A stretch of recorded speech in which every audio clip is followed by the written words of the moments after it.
Très heureuse de vous retrouver encore branchés sur l'étoile numérique. Bonsoir et bienvenue, mesdames, mesdemoiselles et messieurs, à cette édition vespérale du journal qui s'ouvre par ses principaux titres.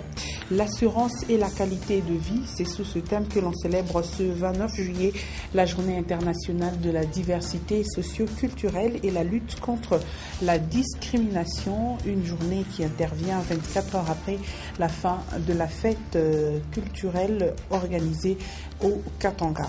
Et dans le domaine de l'éducation, plusieurs institutions supérieures et universitaires de Lubumbashi manquent d'auditoires qui peuvent contenir tous les étudiants installés convenablement. Même les départements ou filières qui naissent éprouvent des difficultés à trouver des bâtiments. Vous suivrez donc une analyse au cours de cette édition du journal.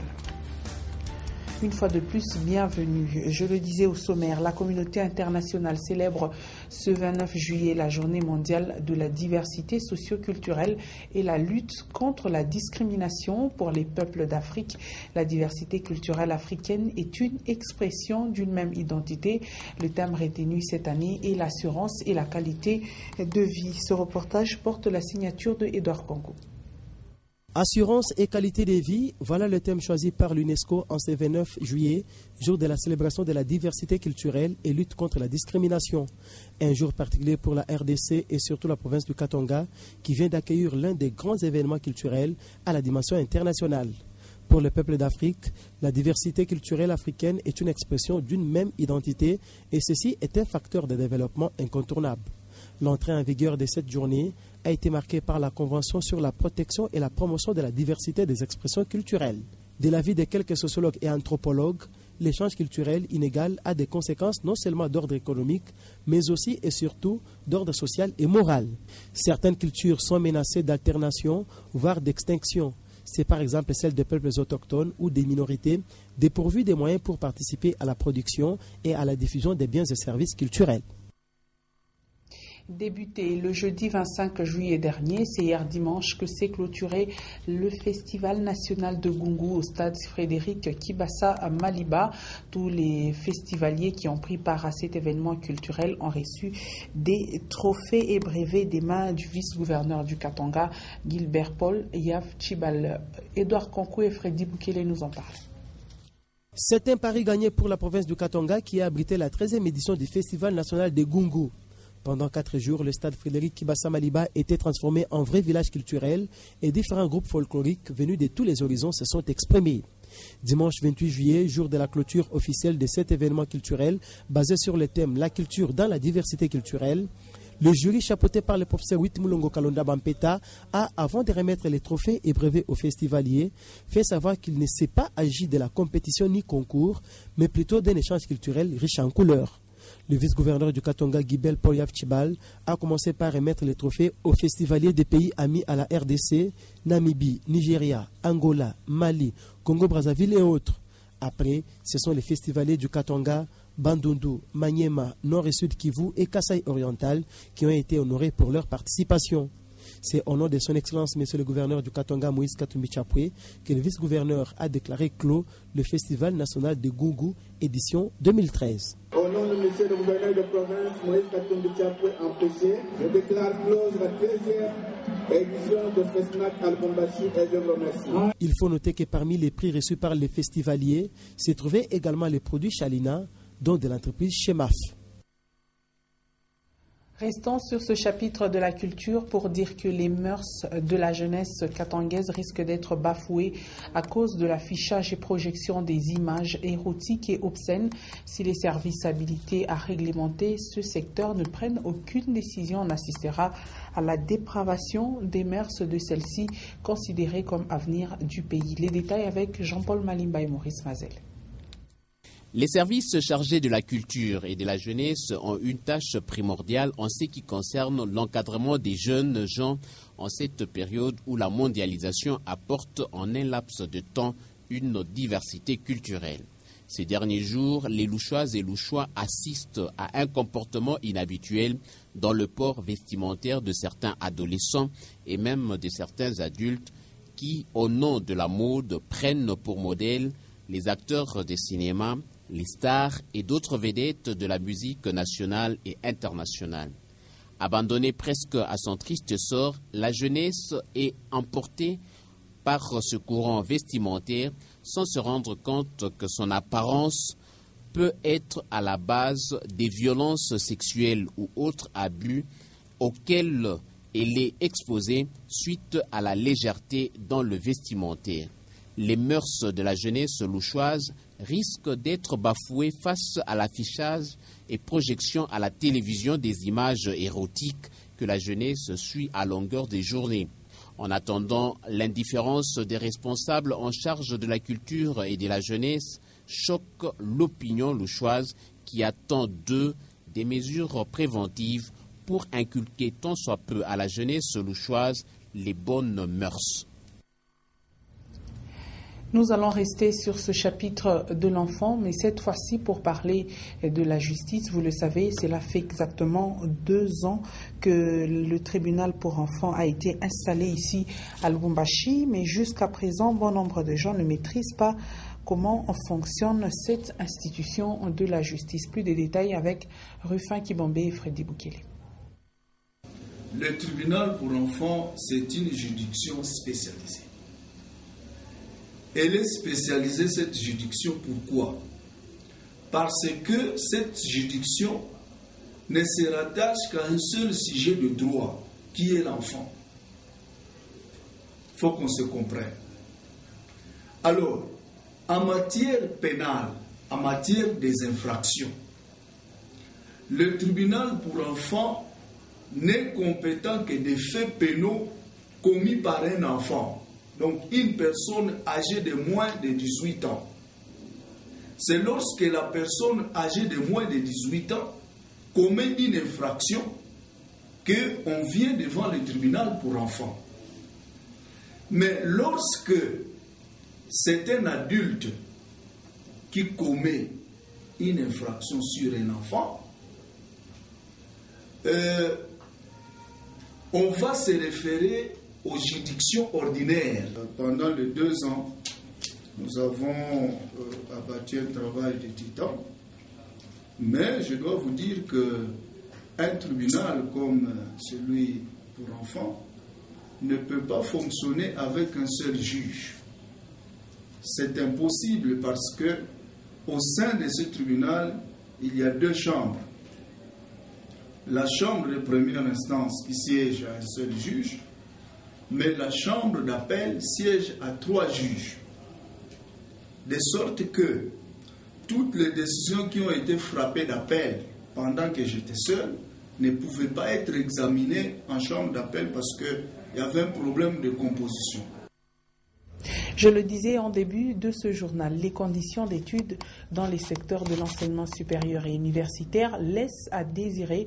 De nos jours, le nombre d'auditoires ne correspond pas à celui des étudiants et des départements ou filières qui naissent. L'État congolais offre donc aux institutions supérieures et universitaires une possibilité de se prendre en charge. Mais à quelle fin, voulais-je dire, sont utilisés les fonds récoltés et gérés par le comité de gestion, suivant cette analyse de Célestin Muganza.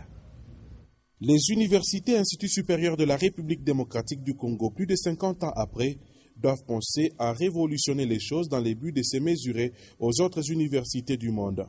Dans quel état se trouvent les infrastructures de nos universités en République démocratique du Congo? Beaucoup évoluent dans des bâtisses construites à l'époque coloniale. Heureusement, l'État congolais, propriétaire de plusieurs universités, a depuis quelques années instauré un nouveau système.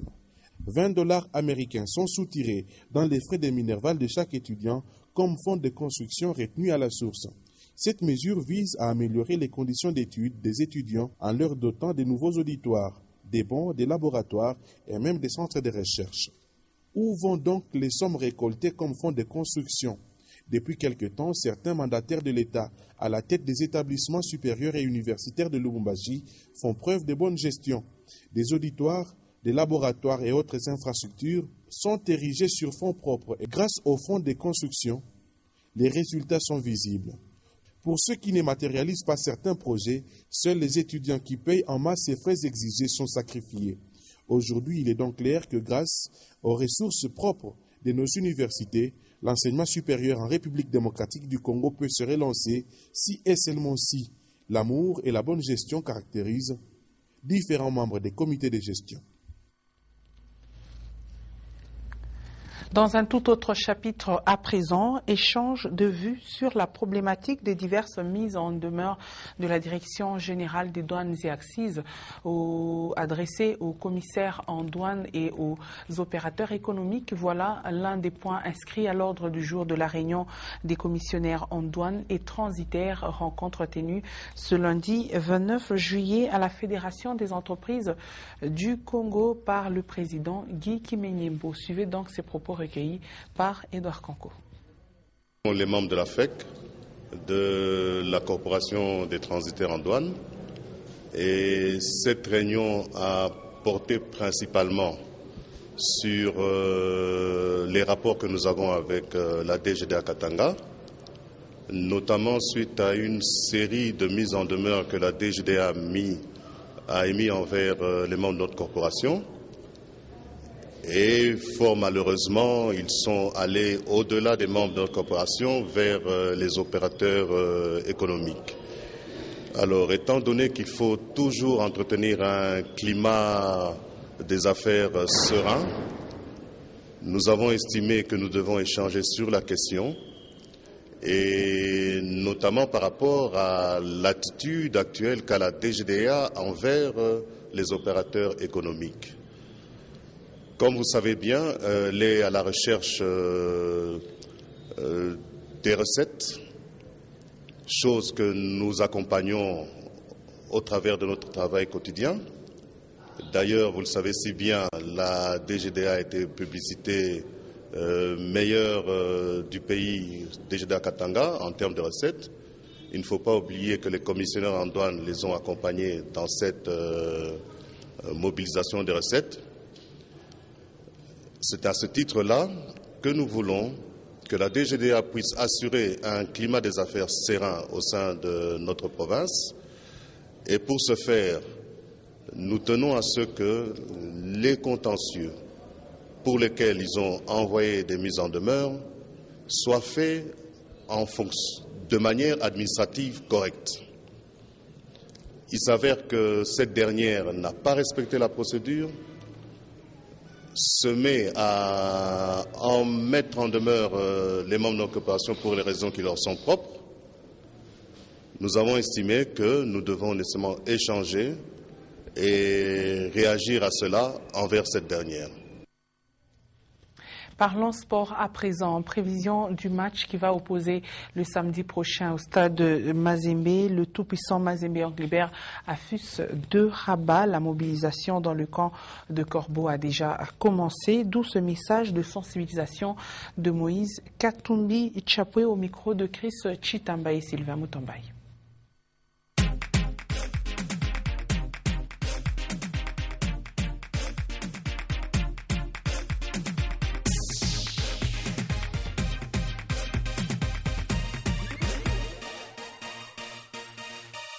Je voudrais d'abord féliciter le joueur, le staff technique et aussi le supporter de Mazembe. Vous savez, le match de Sétif, nous avons dominé le match contre Sétif.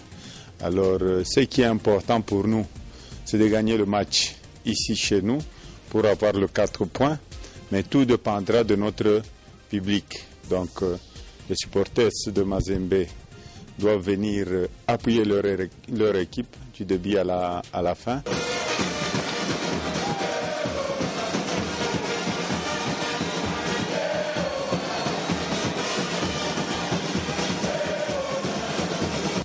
Et je voudrais surtout que le supporter soit discipliné comme d'habitude, parce que c'est le quart de finale de la Coupe d'Afrique. La seule chose que je peux encore demander aux supporters, c'est de venir très nombreux.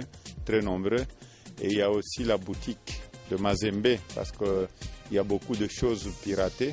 La boutique de Mazembe est ouverte pour le moment.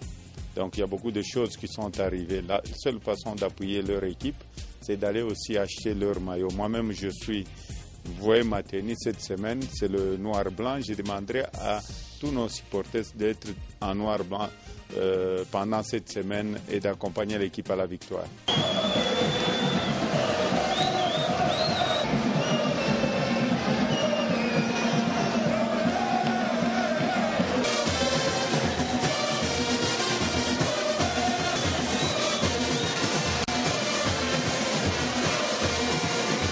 n'est pas encore arrivée. On est encore en train de préparer l'équipe. Mais la seule chose, ils doivent supporter l'équipe du début à la fin. Vous savez, si on est arrivé à la finale de la Coupe du Monde de la Champions League, c'est grâce à nos supporters, c'est grâce au travail que nous avions abattu ensemble. Alors je demanderai encore qu'ils viennent très nombreux. Le plus important, c'est d'appuyer leur équipe.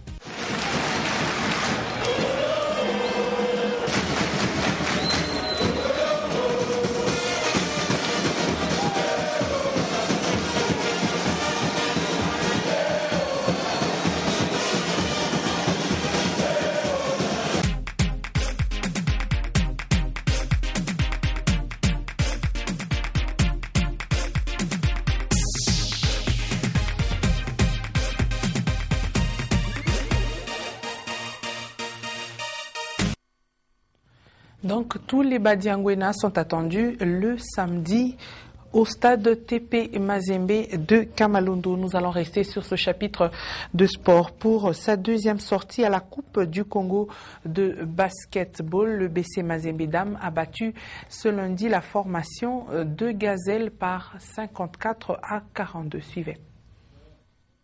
Pour sa deuxième participation à la Coupe du Congo de basketball, le BC Mazembe Dames s'est offert d'entrée des jeux le BC Tourbillon de Kinshasa, 59-49.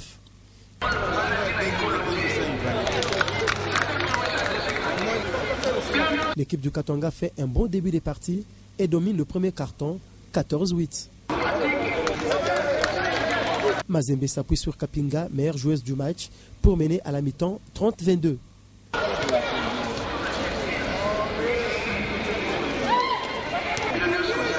Au troisième carton, Tourbillon sort la tête d'Elo et réussit 16 points contre 12,5 pour Mazembe. Trop tard, parce que le BC Mazembe va maîtriser le dernier carton pour l'emporter 59-49. Vous avez donc remarqué, là, c'était la rencontre Mazembe Dames à Tourbillon de la capitale Kinshasa, un match de basket qui s'est soldé sur le score de 59 à 49.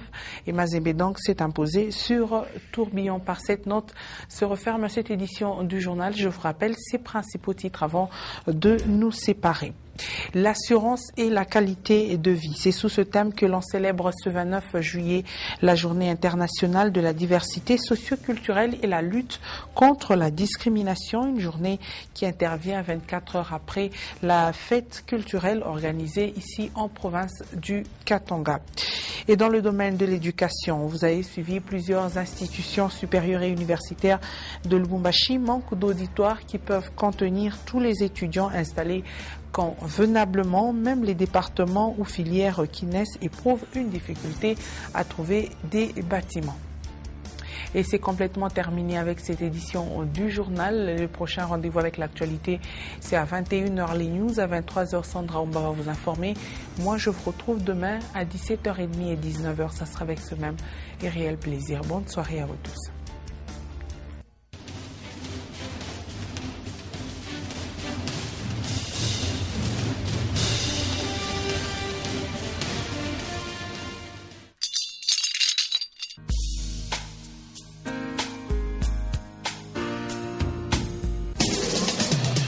Programmation musicale, voice track, gestion publicitaire. Nyota FM. Et un support technique, c'est sur Nyota. Écoutez, c'est une nouveauté.